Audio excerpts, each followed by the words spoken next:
Do things just a little bit differently because I have this little mini book haul. I just wanted to share with you what I got because I'm super excited, and then I will be reading them in the future and letting you know exactly what I thought about each and every one.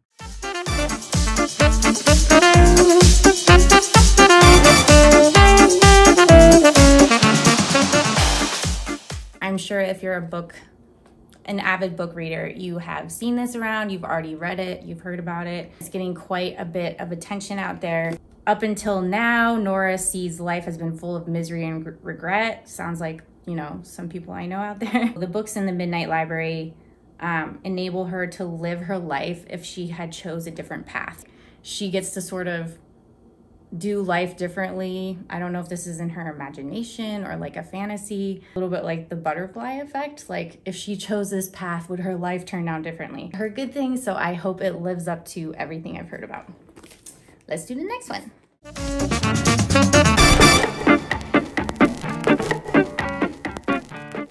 But this one is from my sister. It's called Save the Date. It looks kind of cheesy. Sorry, sissy. It is from the New York Times bestselling author of Since You've Been Gone, so I mean, that's a good sign. The cover and the title is implying it has something to do with a wedding, probably something kind of lighthearted, comedic. It says everyone is coming home. All of her older siblings are gonna be there, and it's the last weekend that they're all gonna be together in her parents' house before they sell it. Her crush from high school or college comes, and the wedding planner quits. It kind of just sounds like I don't know, one of those romantic comedies. So we will see what happens with this one. Save the date.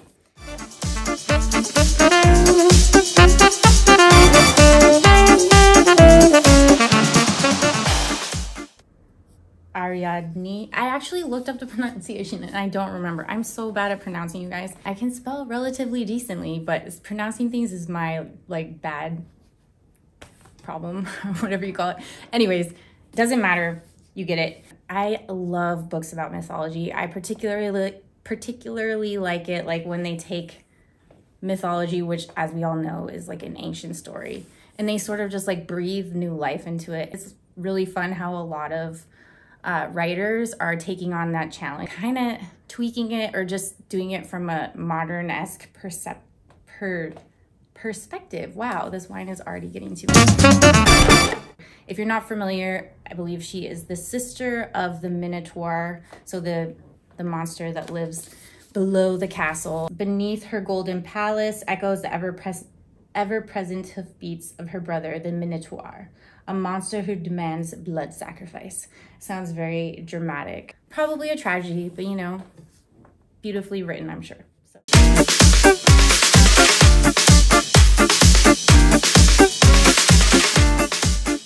I don't know about you, but I, as a, you know, young kid, not too young because it was crime, but I was very into Agatha Christie. I think my grandma actually got me hooked on her books because she had a lot of Agatha Christie mysteries in her bookshelves.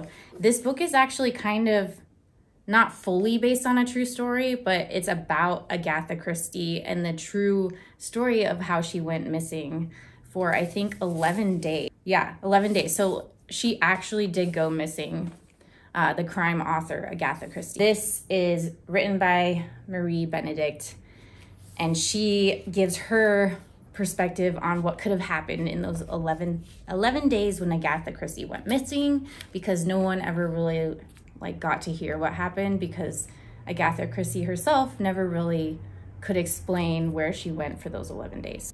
Just kind of like a fun new take on a book. I'm excited to see what happens with that.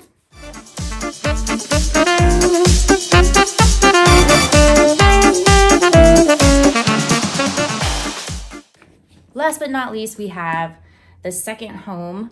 This one is also gifted to me by my sister. I think she must have been in a sentimental mood because this one also looks like it could be cheesy. Is there another word for cheesy? I keep using that word. This one maybe sounds a little bit more intense than the other one that she gave me. Essentially, something really bad happens to this girl named Anna. 15 years go by and she's estranged from some people in her family. And it's sort of like they're coming together to figure out what happened that tragic evening 11 years ago. So we shall see what it has in store.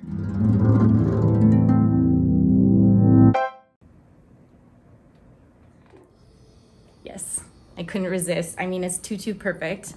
But actually this wine is really good for the price point. I think it was like $6.99 at Trader Joe's. It contains no detectable sulfites. It is USDA organic.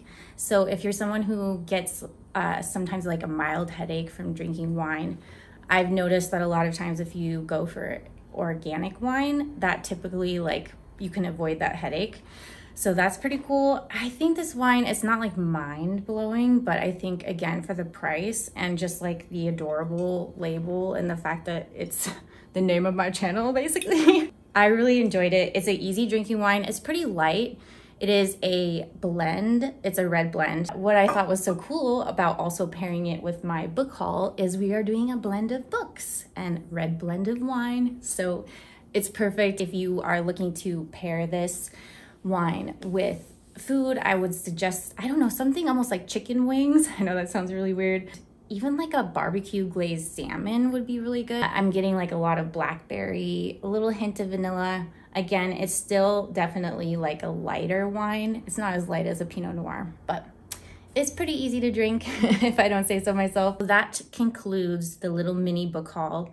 I will be in touch with you about what I think about each and every one. If one of them is particularly intriguing or just really resonates with me, look forward to like a full-on book review. Like, subscribe if you haven't already. Leave me any questions or comments below. Follow me on those social media platforms.